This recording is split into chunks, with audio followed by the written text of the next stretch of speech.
guys, so nandito na naman po tayo, isang magandang malamig na umaga po sa ating lahat. Sa labas po umuulan. So ngayon pong umaga nito, magkakaroon po tayo ng review regarding sa tinatawag nating traverse pick-up. So unang-una lahat, may mga nakahanda na pong gamit dito. Introduce ko na lang sa inyo. Una po, meron na po tayo naka-install. Ito po yung magiging traverse line natin.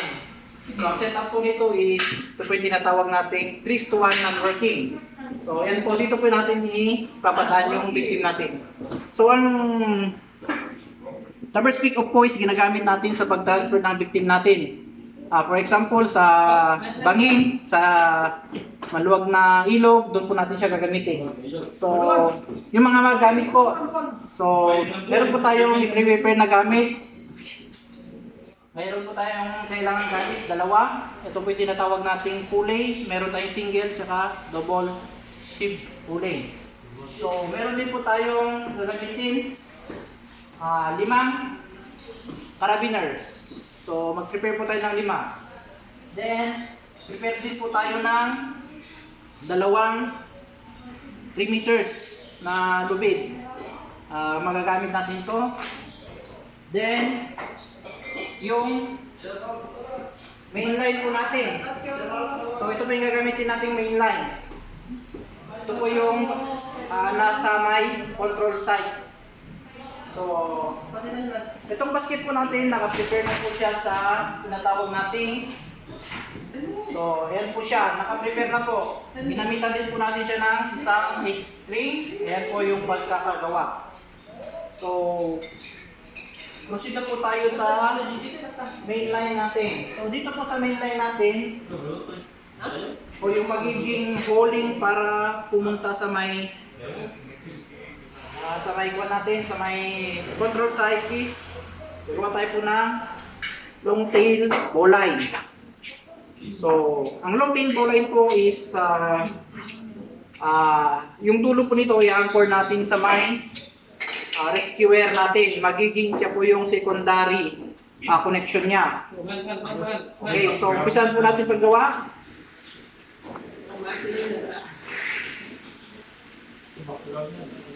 Okay, 3 meters po yung kinuha ko. Nagawa po ko dito ng bowline.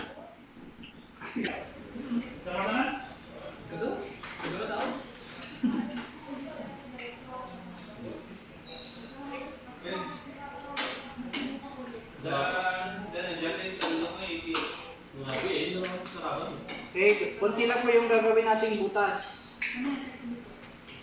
Dito po kasi natin sasabit yung karab. Kaya dapat maganda. Maliit para magandang tignan pag na-set up na siya. So ayan po. Dito po natin sasabit yung carabiner. So sa dulo po nito, gagawa po tayo ng figure 8 loop.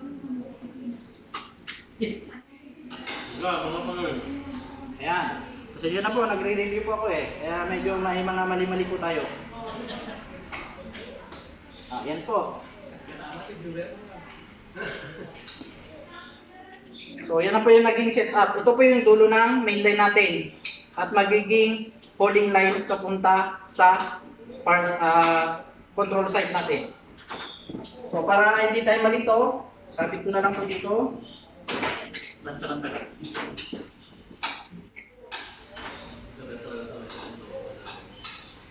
Okay.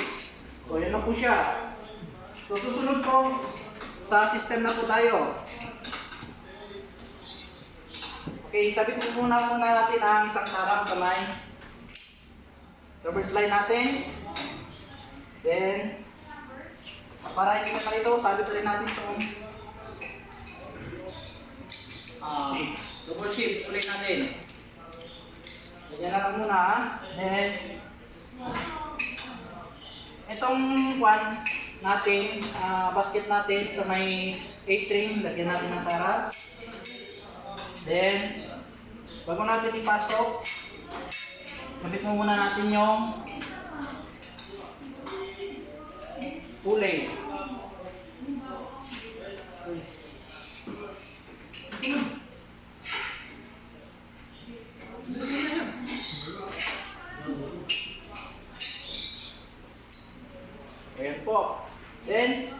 natin dito.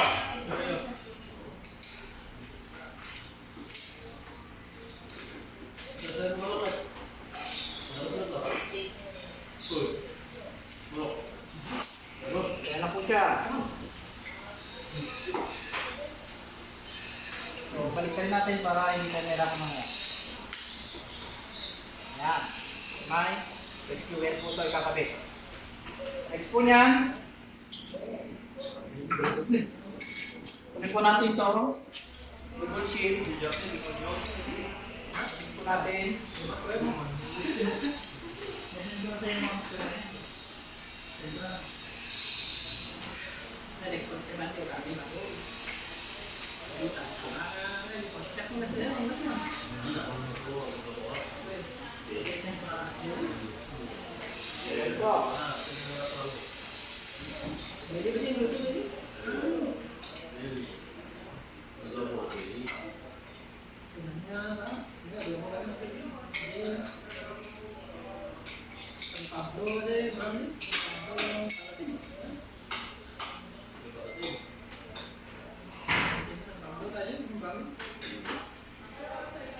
Kung isang ito, balik natin.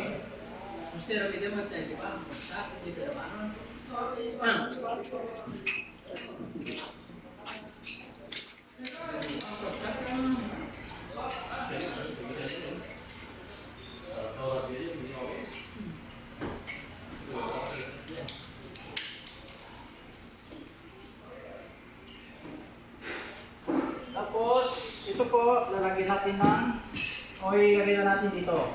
Yan.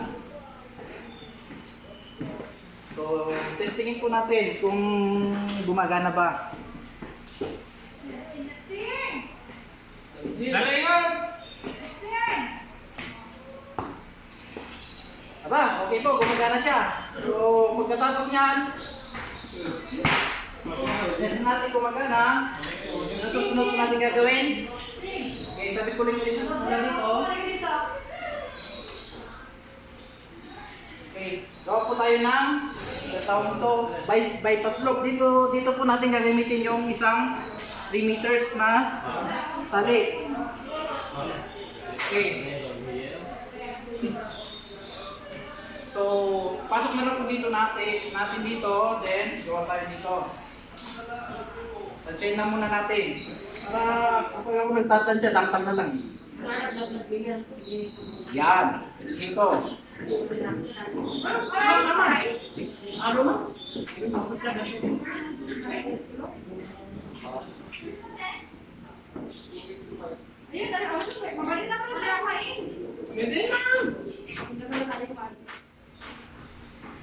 So, ayan na po siya. Huwag po tayong karap. Lagay natin dito. Ito, ulam ng tao. Ulam yun. Ito po yung magiging stopper dito para di bumaba. So, i-hold po natin to. So, wala po akong kasama. Pagkas ko na lang po to. Okay, ayan po, para makita nyo. O, ilat doon. Tumaas. Then, sabit ko. Ito. Okay, pakita ba, sir? O, hindi na siya dumiretso, di ba? Eh, meron pa tayong kulang dyan. Yung holding para sa may parsite. So, dito naman, ito yung tali doon sa kabila. Ito, galing dito. Parsite.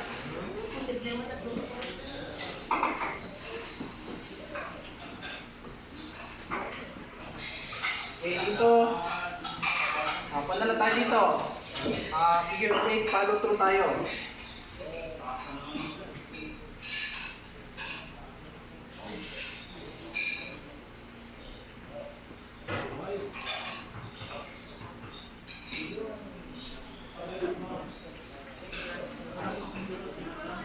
Po.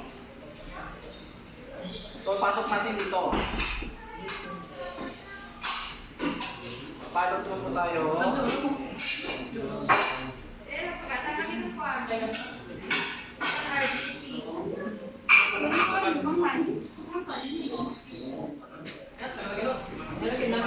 Ayan po siya, follow through. Ayan po yung magiging set up. So, ano pa bang kulang? Okay.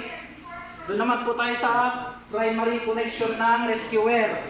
So doon po natin gagamitin yung isang 3 meters ulit. Okay. Okay, ganun din po.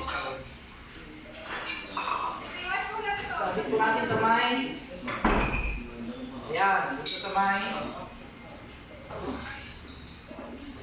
Gitna ng A-tray. Tandayin po natin. Dito kasi tatayo yung rescuer. So, yan. Tandayin ko. Dito po ilalagay.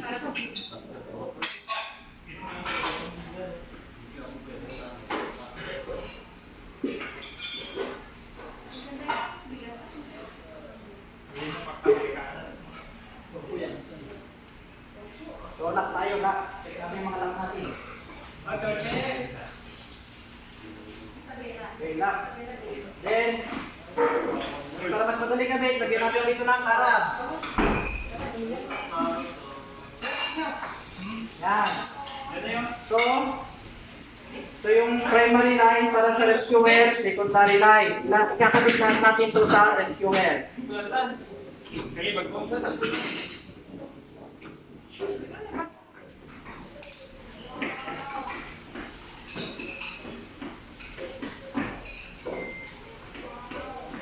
So, yan po. Then, lock. So, ayan na po. Dito po ako uupo. Okay ba? So, ito po yung tinatawag nating traverse peacock. So, okay na po. So, hanggang dyan na lang po muna.